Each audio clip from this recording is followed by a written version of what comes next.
Pri? Então, muito boa noite, gente, novamente. Minha história com a doutrina eu cresci em lar espírita, minha mãe é espírita, eu frequentei meu e-mail, fiz evangelização.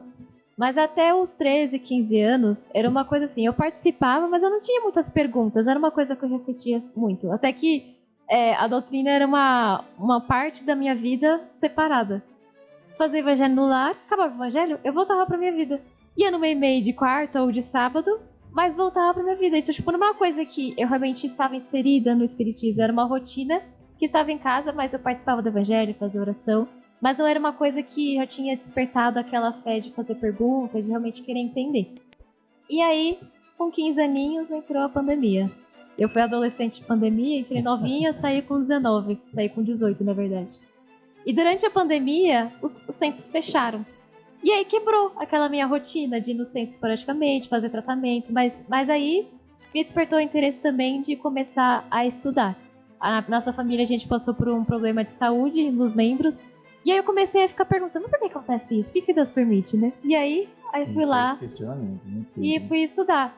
Minha mãe tem uma prateleira só de livros espíritas. E é uma prateleira que só ela mexia, assim, porque eu não tinha muita curiosidade. Aí eu comecei lá, tortar o caminho pra prateleira dela, até que ela perguntava, Priscila, cadê meu livro? E eu tava lá com o livro dela. Comecei a ler o livro dos espíritos, o evangelho. Puxa.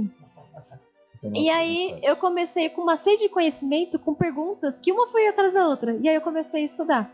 Como eu estava na pandemia, os centros estavam fechados, então eu não tinha mais o acesso a fazer os cursos, a orientação das palestras. Então eu comecei a estudar por mim mesma. Minha mãe dá aula de Evangelho segundo o Espiritismo, então tudo que eu sei de Bíblia, de Evangelho, foi ela que me ensinou. Porque eu ia com as perguntas, ela explicava, aconteceu isso, isso, isso, o que você acha disso? Ela sempre me instigou à reflexão. E aí na pandemia eu estudei bastante, foram 2 anos, 1 ano e meio de isolamento.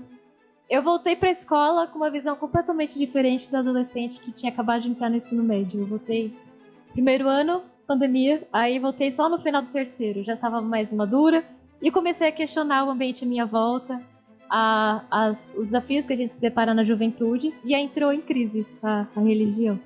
Porque antes o espiritismo era uma coisa separada, mas agora o espiritismo já era uma coisa na minha consciência, já tinha absorvido. Sim, e aí eu tinha colocado à prova. E as amizades, e as festinhas, e os namorados. E aí foi um período que eu estudei ainda mais, mas estudar interiormente. Comecei a repensar as minhas crenças. E aí no retorno da pandemia, resolvi procurar a mocidade, trabalhar mais no centro, participar dos cursos. E aí foi um processo de adaptação, porque eu não conhecia essa parte de realmente estar inserida no meio espírita. E aí eu conheci o Centro Eurípides, que é da nossa rua, voltei a frequentar o meu e-mail mais ativamente, de quarta-feira com a minha mãe, prestar mais atenção nos evangelhos, que eu realmente estava mais desperta para ouvir as coisas.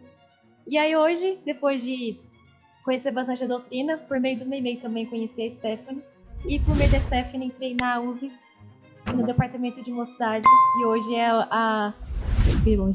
Hoje é a área que eu estou me adaptando mais. Eu conheci um universo da juventude espírita que antes que eu estava apenas acompanhando a minha mãe, eu não conhecia.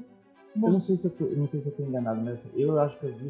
A primeira vez que eu vi seu rosto foi lá, não sei se você participava da CGSPAR, junto com aquela galera que começou o movimento lá de fazer as palestras espíritas dos jovens.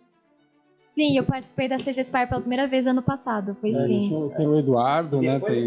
Você da Sueli. Sim, é porque assim, eu participava dos seis, mas eu ficava quietinha, esperava minha mãe ir embora e a gente ia, mas eu não tinha aquela participação ativa. Eu fui realmente começar a ser espírita mesmo, porque antes eu era só frequentadora, só a telespectadora do espiritismo. Quando agora na pandemia comecei a me jogar mais. E agora é uma coisa que eu não consigo mais separar da minha vida. Que legal. Já é uma coisa que eu sinto falta, eu vivo constantemente porque me ajudou muito, o espiritismo me ajudou muito.